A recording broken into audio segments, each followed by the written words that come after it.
Pernah nggak sih kamu bertanya-tanya, kenapa banyak orang Tionghoa bisa begitu sukses? Mulai dari membangun bisnis sendiri, hingga ahli dalam mengatur keuangan. Nama-nama besar seperti Ciputra, Harita, Bong Chandra, dan Jack Ma punya satu kesamaan. Mereka tidak hanya bekerja keras, tapi juga berpikir dengan cerdas. Yang menarik, gaya hidup mereka ternyata nggak ribet. Justru karena prinsip hidup yang sederhana itu, mereka bisa berkembang luar biasa. Di video kali ini, gue mau ngebahas kebiasaan-kebiasaan kecil, tapi berdampak besar yang bisa kita tiru kalau memang ingin sukses. Banyak dari kita baru belajar soal keuangan setelah dewasa, tapi di keluarga Tionghoa, pendidikan finansial sudah dimulai sejak usia dini. Bukan cuma diajarin menabung, tapi juga tentang menghargai nilai setiap rupiah. Dari kecil, mereka sudah dibiasakan memahami untung rugi, membedakan antara kebutuhan dan keinginan, bahkan uang jajan pun harus diperoleh lewat usaha, seperti membantu usaha keluarga atau melakukan pekerjaan rumah. Ini bukan soal eksploitasi, melainkan proses pembentukan kedisiplinan. Dalam buku The Chinese Way in Business oleh Boy Lafayette de Mente, dijelaskan bahwa sistem ini menumbuhkan insting bisnis alami sejak dini. Anak-anak pun dibiasakan untuk ikut berpikir, berdiskusi, dan mencoba hal baru. Bahkan ketika mereka gagal, tetap didampingi. Alhasil mereka tumbuh menjadi pribadi yang lebih tangguh dan siap menghadapi tantangan. Salah satu hal yang mencolok adalah budaya menabung. Kalau kebanyakan orang menabung sekitar 10-20% dari penghasilan, orang Tionghoa bisa menyisihkan hingga 70-80%. Bagi mereka, uang bukan untuk pamer, melainkan alat untuk bertahan hidup. Mereka cenderung menghindari utang, lebih suka menunggu, dan membeli secara tunai. Filosofi ini sejalan dengan ajaran Konfusianisme yang mengutamakan pengendalian diri dan kehati-hatian. Dalam jurnal Economic Behavior and Organization, dijelaskan bahwa masyarakat dengan budaya kontrol diri tinggi cenderung lebih stabil secara finansial dalam jangka panjang. Menabung bagi mereka bukan soal menunda kesenangan, tapi mencegah kekacauan di masa depan. Mereka juga terbiasa membuat perencanaan keuangan, mencatat pemasukan dan pengeluaran, serta menetapkan target finansial yang jelas. Nggak heran kalau secara tampilan mereka biasa saja, tapi sebenarnya punya aset yang besar. Dalam hal berpakaian, mereka tidak merasa perlu memamerkan kekayaan. Baju mahal hanya dipakai di momen tertentu. Selebihnya mereka memilih pakaian yang simpel, rapi, dan nyaman.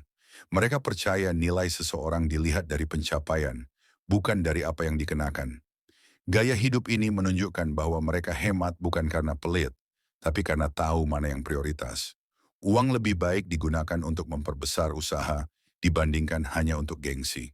Hidup sederhana bukan berarti miskin, tapi menunjukkan kekuatan diri yang tidak bergantung pada pengakuan orang lain. Ketenangan mental juga jadi keuntungan dari pola pikir seperti ini. Karena tidak sibuk membandingkan diri dengan orang lain, mereka lebih fokus pada perkembangan diri. Misalnya, lebih memilih masak sendiri daripada jajan di luar. Selain lebih hemat, mereka bisa memastikan kebersihan dan kualitas makanan. Mereka bahkan terbiasa beli bahan makanan dalam jumlah besar untuk efisiensi. Prinsip kerjakan sendiri jika bisa sudah menjadi kebiasaan. Ini menumbuhkan kemandirian, bahkan dalam hal-hal kecil. Masak bareng keluarga juga menjadi momen untuk menjalin kedekatan dan memperkuat hubungan. Orang Tionghoa juga dikenal rela kerja keras, bahkan lembur. Tapi bukan karena terpaksa. Mereka percaya setiap jam kerja adalah kesempatan emas. Masa muda dianggap waktu terbaik untuk berjuang, bukan untuk bermalas-malasan. Mereka berusaha bekerja secara cerdas dan efisien, bukan sekadar keras. Mereka pun tahu kapan harus istirahat, tapi istirahat dilakukan sebagai bentuk penghargaan atas usaha, bukan sebagai pelarian dari tanggung jawab. Ketekunan ini membuat mereka punya reputasi kerja yang baik, tidak hanya dalam hasil tapi juga integritas.